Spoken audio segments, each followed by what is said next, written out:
नमस्कार बच्चों। आज हम क्लास 7th का चैप्टर फर्स्ट परिमेय संख्याओं के बारे में अध्ययन करेंगे। ग्रीष्मकालीन छुट्टियों को देखते हुए हमने सोचा कि बच्चों से रूबरू होते रहें, बच्चे पढ़ाई में मन लगाकर अपना टाइम का सदुपयोग करें। इसलिए हमने बच्चों से मिलते रहने के लिए, बच्चों को पढ़ाई में लगे रहने के लिए यह प्रयास किया कि बच्चों को कुछ ना कुछ हम सिखाते रहे। इसलिए आज हम चैप्टर फर्स्ट परिमेय संख्याओं के बारे में अध्ययन करेंगे। आपने क्लास 7 में नंबर संख्याओं के बारे में अध्ययन किया, उसके अकॉर्डिंग हम इस चैप्टर को आगे बढ़ाते हैं। देखो, सबसे पहले हम देखते हैं कि संख्याओं का निर्माण गणित में किस प्रकार से हुआ।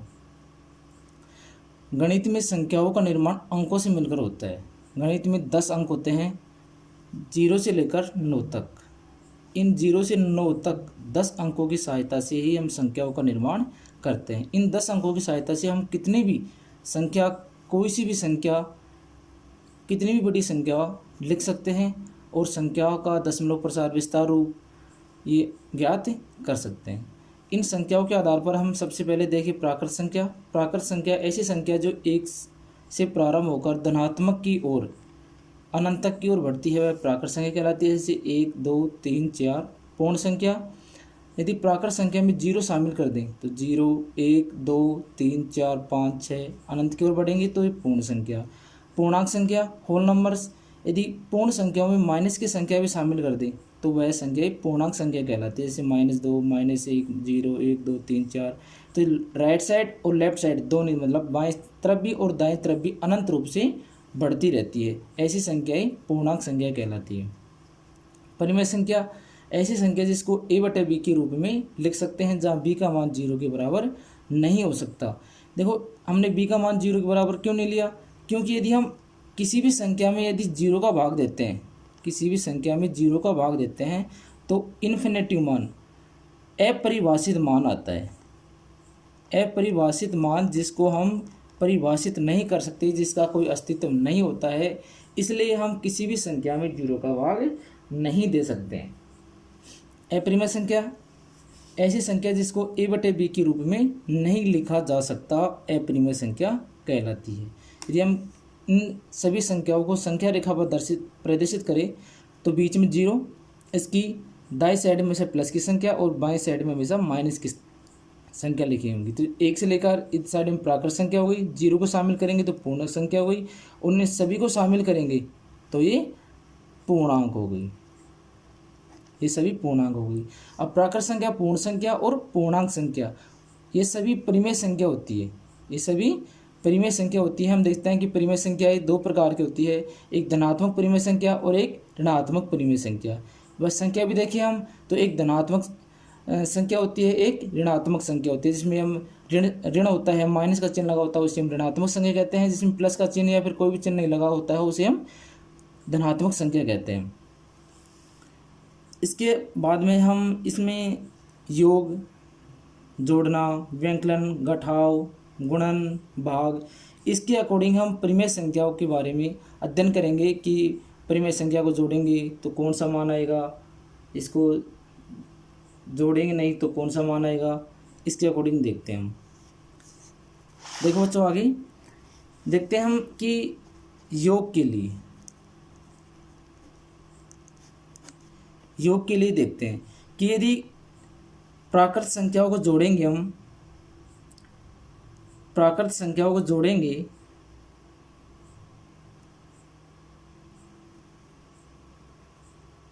प्राकृत संख्याओं को जोड़ने पर हमेशा प्राकृत संख्या प्राप्त होती है। प्राकृत संख्या प्राप्त होती है।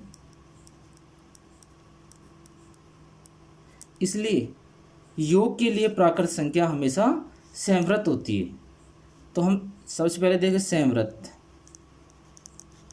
संवृत का मतलब होता है कि ऐसे दो या दो से दो संख्याएं जिनको जोड़ने पर उसी प्रकार की संख्या प्राप्त हो, घटाने पर उसी प्रकार की संख्या प्राप्त हो, गुणा करने पर उसी प्रकार की संख्या प्राप्त हो, तो वह संवृत गुणधर्म का पालन करती है। संवृत गुणधर्म का पालन करती है। जैसे हम पूर्ण संख्या के लिए, यदि पूर्ण संख्याओं को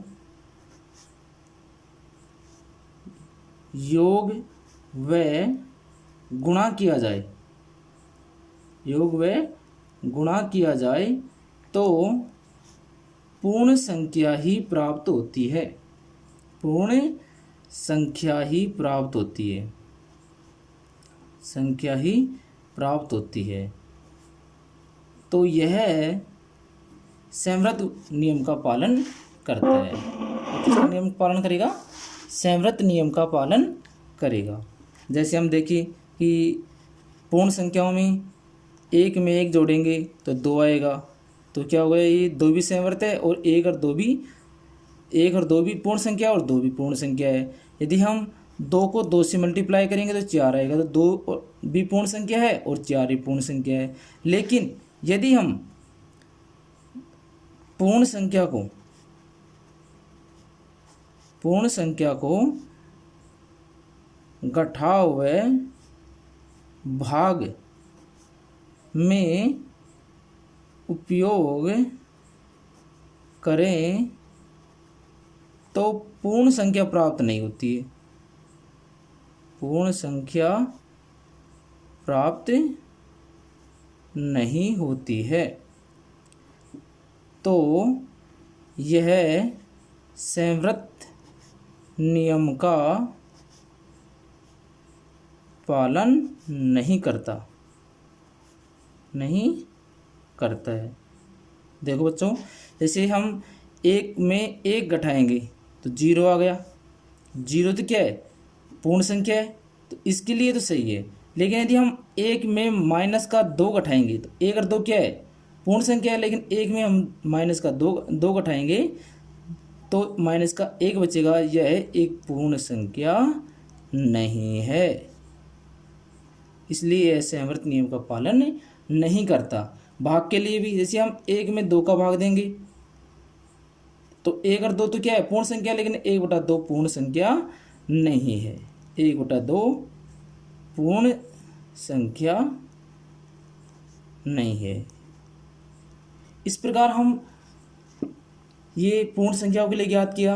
इसी प्रकार पूर्णांक संख्या के लिए, परिमेय संख्या के लिए, अपरिमेय संख्या के लिए और प्राकृत संख्या के लिए योग मतलब जोड़ के लिए, व्यंकलन घटाव के लिए, गुणा के लिए और भाग के लिए ज्ञात कर सकते हैं कि यह संख्या गुणा भाग करने पर उसी प्रकार की संख्या प्राप्त हो रही है या नहीं हो रही है।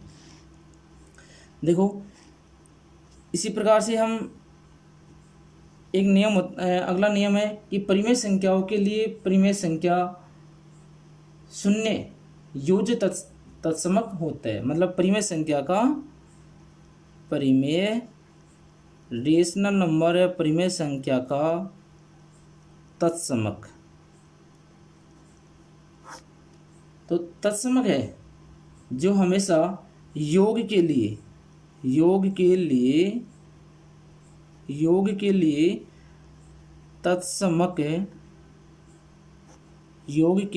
तत्समक अवयव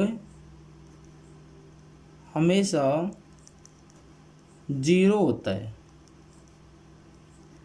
योग के लिए तत्समक हमेशा अवयव क्या होगा? 0 होगा। इसका मतलब क्या होगा कि किसी संख्या में हम कौन सी संख्या जोड़े कि वही संख्या प्राप्त हो जाए। तो हम किसी भी संख्या में 0 जोड़ेंगे तो वह संख्या ही प्राप्त होगी। इसलिए सभी परिमेय संख्याओं का योग के लिए तत्समक अवयव हमेशा 0 होता है। 1 नंबर में क्वेश्चन पूछा जाता है कि परिमेय संख्याओं का योग के लिए तत्समक अवयव क्या होगा? 0 होगा। जैसे हम 5 में यदि 0 जोड़ेंगे तो 5 ही प्राप्त होता है। इसी प्रकार यदि हम 0 में 5 जोड़ेंगे तो भी 5 ही प्राप्त होगा। तो इसी प्रकार अगला है कि परिमेय संख्याओं के लिए गुणात्मक तत्समक अवयव हमेशा 1 होता है। परिमेय संख्याओं के लिए गुणात्मक तत्समक अवयव हमेशा एक होता है। मतलब ऐसी संख्या जिसको हम गुणा करें, जिसको हम गुणा किस संख्या से गुणा करें कि वही संख्या प्राप्त हो जाए, तो किसी भी संख्या को एक से गुणा करेंगे तो उसके लिए हमेशा एक ही उस संख्या का गुणात्मक तत्समक अवयव होता है। जैसे हम देखें कि 5 है, यदि हम 5 को 1 से मल्टीप्लाई करेंगे तो 5 ही आएगा, और 1 को 5 से मल्टीप्लाई करेंगे तो 5 ही आएगा। इसलिए परिमेय संख्याओं के लिए गुणात्मक तत्समक अवयव हमेशा एक होता है। एक नंबर में क्वेश्चन आता है कि परिमेय संख्याओं के लिए, किसी भी संख्याओं के लिए गुणात्मक तत्समक अवयव कितना होगा, हमेशा एक होगा। अब देखो हम दो संख्या होती है, दो संख्याओं को ले हम कि यदि दो परिमेय संख्या या अदर नंबर भी हो सकता है, संख्या ए और बी के लिए, यदि हम a प्लस बी करेंगे और यदि b प्लस ए करें तो दोनों का मान हमेशा बराबर आएगा, और a गुणा b करे और b गुणा a करे तो भी मान बराबर आएगा। तो हम इसे कहते हैं योग के लिए क्रम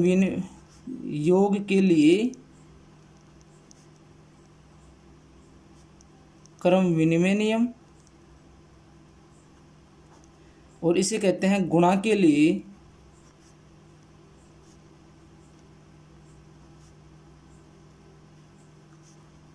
क्रम विनिमय नियम।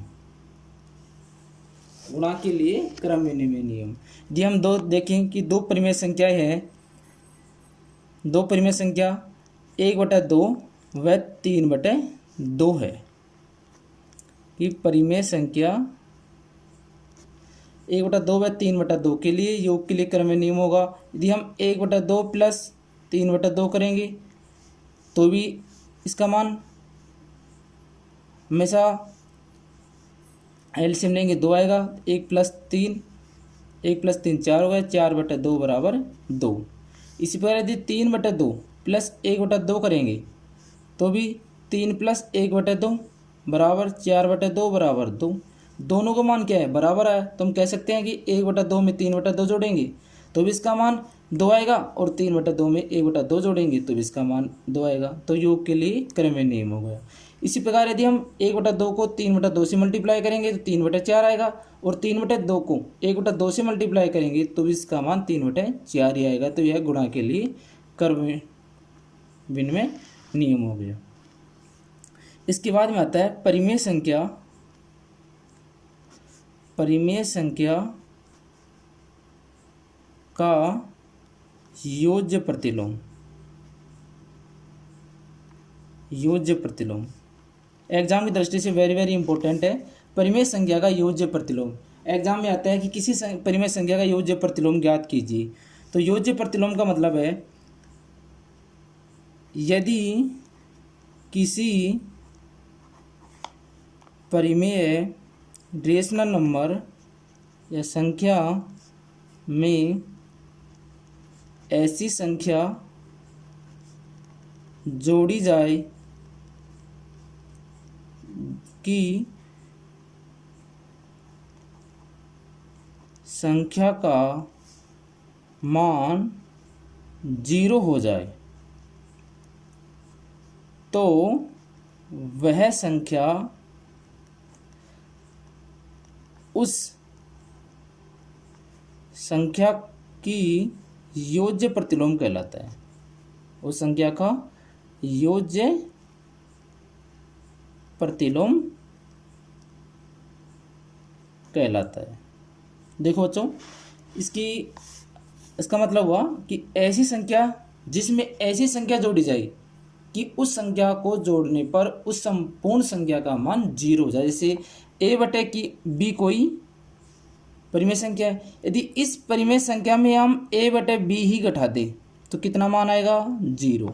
तो हम कह सकते हैं कि a बटे b का योज्य प्रतिलोम हमेशा माइनस a बटे b होगा। जैसे कोई प्रश्न ले हम कि 2/8 का योज्य प्रतिलोम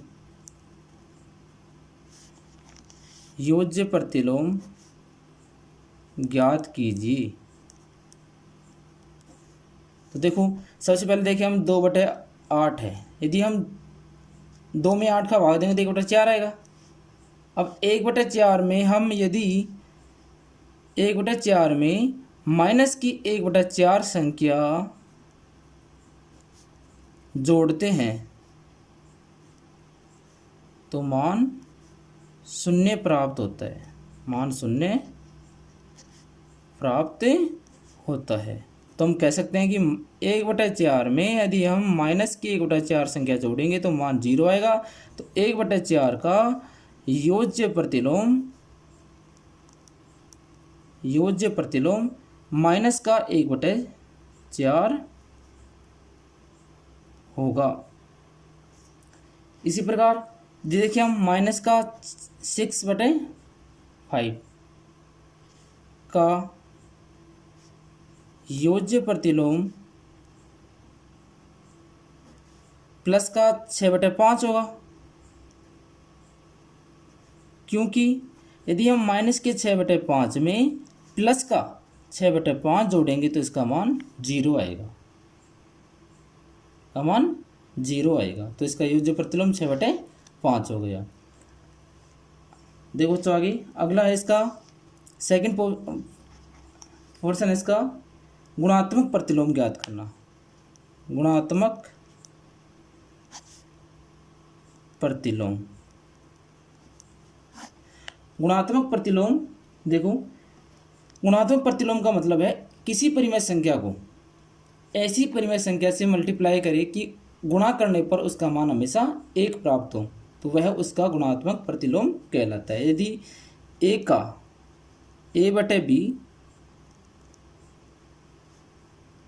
b कोई परिमेय संख्या है,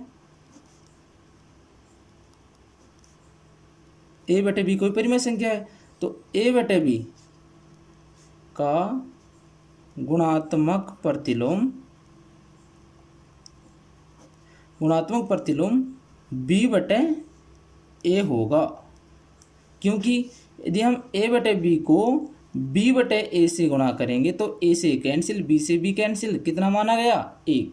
तो गुणात्मक प्रतिलोम का मतलब है किसी परिमेय संख्या को ऐसी परिमेय संख्या से मल्टीप्लाई करे, ऐसी संख्या से मल्टीप्लाई करे कि उसका मान 1 आ जाए। तो जिस संख्या से हम गुणा कर रहे हैं वो उस संख्या का गुणात्मक प्रतिलोम कहलाता है। और किसी संख्या में ऐसी संख्या जोड़े कि उसका मान 0 आ जाए, जिस संख्या को जोड़ रहे हैं हम वो उसका योज्य प्रतिलोम कहलाते हैं। दोनों में अंतर समझना इस चीज़ को। जैसे हम कहें कि 13 का गुणात्मक प्रतिलोम, एक परिमेय संख्या 13 का गुणात्मक प्रतिलोम ज्ञात कीजिए। तो 13 गुणात्मक प्रतिलोम देखो, 13 को यदि हम 1/13 से गुणा कर दें तो 13 से 13 कैंसिल, कितना बच गया 1। कह सकते हैं ना कि 13 में 13 का भाग देंगे तो 13 को 1 से मल्टीप्लाई किया 13 गया, और 13 में 13 का भाग दिया तो कितना गया 1। तो जब 13 को 1/13 से गुणा किया तो 1 मान आ गया, तो हम कह सकते हैं कि 13 का गुणात्मक प्रतिलोम 1/13 होगा। इसी प्रकार अगला एग्जाम्पल देखते हैं कि यदि हम 1/5 परिमेय संख्या 1/5 का गुणात्मक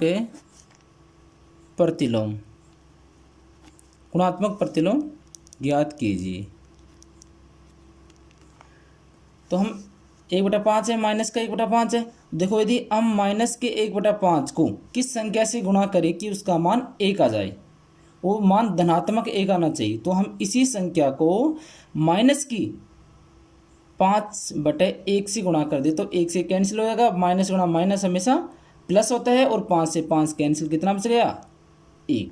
मतलब 1 को हम 5 से मल्टीप्लाई किया 5, 5 को 1 से मल्टीप्लाई किया 5, और माइनस गुणा माइनस कितना हो गया प्लस का बराबर 1। तो हम कह सकते हैं कि -1/5 का गुणात्मक प्रतिलोम माइनस का 5/1 होगा। देखो बच्चों एक नियम है कि यदि हम प्लस को प्लस से मल्टीप्लाई करते हैं तो हमेशा प्लस आता है, माइनस को प्लस से मल्टीप्लाई करेंगे तो माइनस आएगा, प्लस को माइनस से मल्टीप्लाई करेंगे तो माइनस आएगा, और यदि हम माइनस को माइनस से मल्टीप्लाई करते हैं तो हमेशा प्लस आता है। इसके अकॉर्डिंग यदि हम कहें कि यदि प्लस में हम माइनस का भाग दें तो हमेशा माइनस आएगा, और यदि हम माइनस में प्लस का भाग दें तो हमेशा माइनस आएगा। ठीक है बच्चों, आगे देखते हैं हम एक क्वेश्चन और देखते हैं कि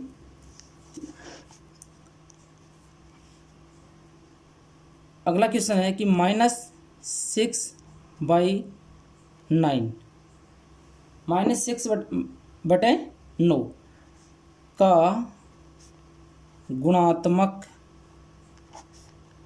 प्रतिलोम ज्ञात कीजिए। देखो बच्चों, यदि हम -6/9 है तो पहले इसको सरल कर ले। देखो हम लिख सकते हैं 6 को 2 गुना 3, और 9 को लिख सकते हैं 3 गुना 3, 3 से 3 कैंसिल कितना से गया माइनस का 2/3। अब इसको किस संख्या से मल्टीप्लाई करें कि गुणा करने पर एक मान आना चाहिए। तो यदि हम इसको इसकी विपरीत संख्या उल्टी संख्या से, मतलब 3 नीचे है तो 3 को ऊपर लिख दिया, और -2 ऊपर है तो -2 को नीचे लिख दिया, तो इसका मान कितना आ गया 1। तो हम कह सकते हैं कि -6/9 का गुणात्मक प्रतिलोम माइनस का 9/6 या 3/-2 होगा। देखो बच्चों, हम किसी संख्या को हम कह सकते हैं कि यदि ये संख्या 15/10 है तो 15/10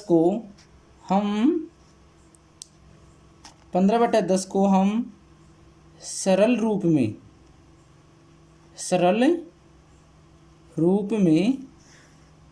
3/2 भी लिख सकते हैं।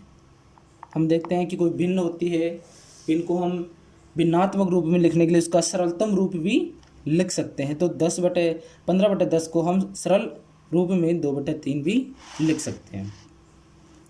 इसके आगे एक नियम आता है योग व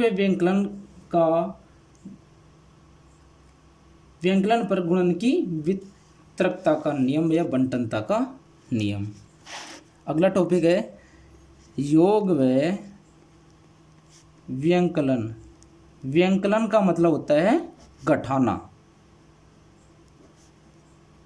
घटाव पर गुणन की वितरकता या बंटनता। देखो बच्चों, यदि कोई 3 परिमेय संख्या है, यदि 3 परिमेय संख्या A B C है तो इनके लिए A(B + C) बराबर होगा AB + AC। यदि AB - C बराबर होगा AB - AC, तो ये योग के लिए बंटनता नियम, वितरकता नियम, और ये घटाव के लिए, ये योग के लिए वितरकता नियम और ये व्यंकलन या घटाव के लिए वितरकता नियम। देखो बच्चों, इसके मैं एग्जाम्पल और क्वेश्चन आगे की वीडियो में करेंगे, और मैं आपको अभ्यास गृह कार्य में भी गृह कार्य दूंगा यदि आपको कोई क्वेश्चन में प्रॉब्लम है तो आप मेरे को कमेंट करके पूछ सकते हो या कॉल करके पूछ सकते हो कि सर इन क्वेश्चनों में प्रॉब्लम है। देखो आगे हम एक क्वेश्चन करने की कोशिश करते हैं कि परिमेय संख्या को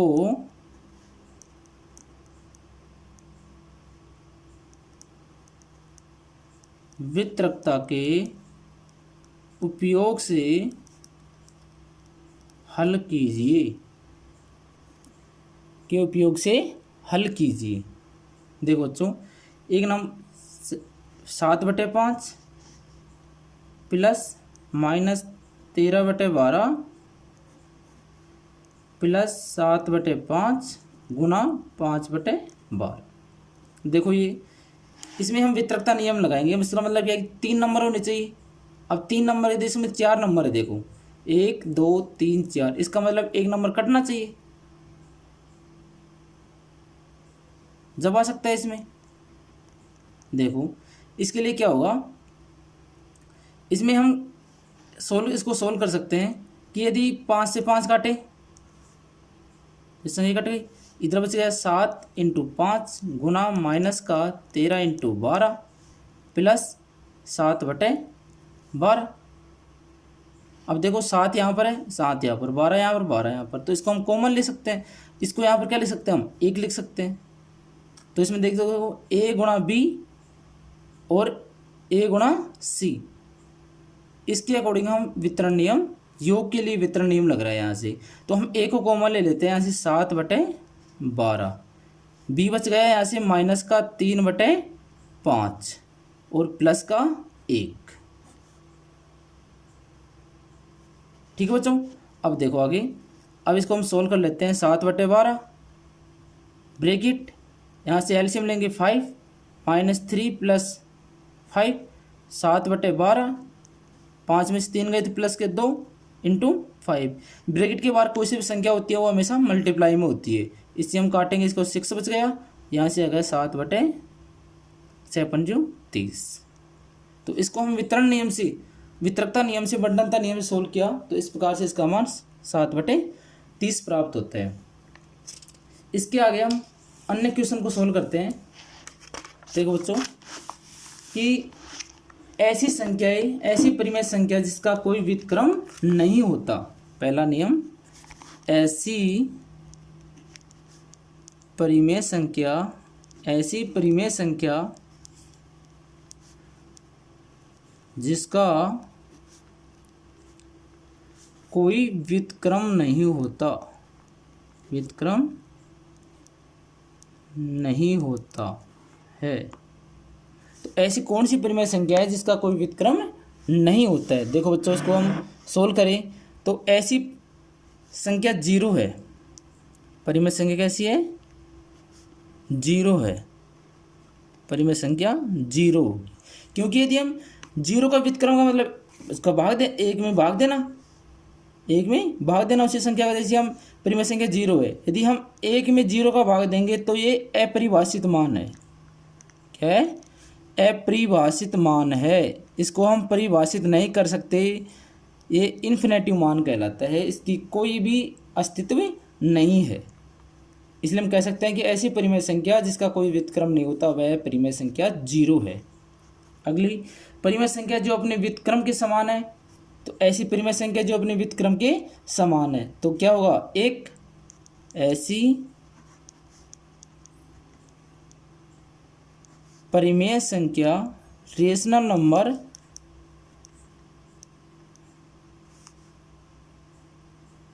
जिसका व्युत्क्रम अपने समान है। तो हम कह सकते हैं कि ऐसी परिमेय संख्या 1 है, मतलब 1 को यदि हम 1/1 से मल्टीप्लाई करेंगे तो 1 ही आएगा। तो ऐसी परिमेय संख्या 1 है जो अपने व्युत्क्रम के समान है। अगला है, 2 परिमेय संख्या का गुणनफल हमेशा परिमेय संख्या होता है। 2 परिमेय संख्या का गुणनफल हमेशा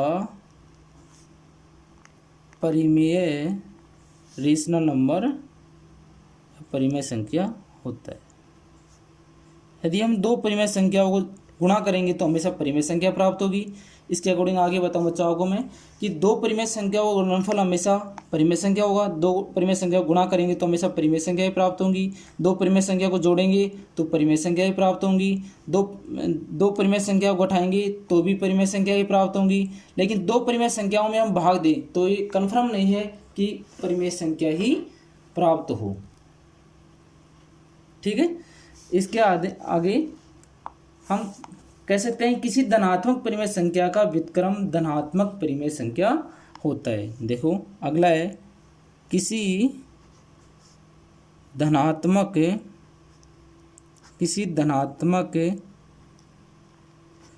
परिमेय संख्या का व्युत्क्रम हमेशा धनात्मक परिमेय संख्या ही होता है। मैंने आपको बताया कि व्युत्क्रम का मतलब 1/, से भाग देना, उसका मतलब उसका गुणा करने पर उसका मान 1 आए। तो देखो धनात्मक परिमेय संख्या का व्युत्क्रम हमेशा धनात्मक परिमेय संख्या होगा। ऋणात्मक परिमेय संख्या का व्युत्क्रम हमेशा उसका ऋणात्मक परिमेय संख्या व्युत्क्रम धनात्मक परिमेय संख्या का व्युत्क्रम उसका धनात्मक परिमेय संख्या होगा। इसमें देखो अगला है किसी संख्या 1 और -1 स्वयं की व्युत्क्रम होती है। मतलब संख्या या परिमेय संख्या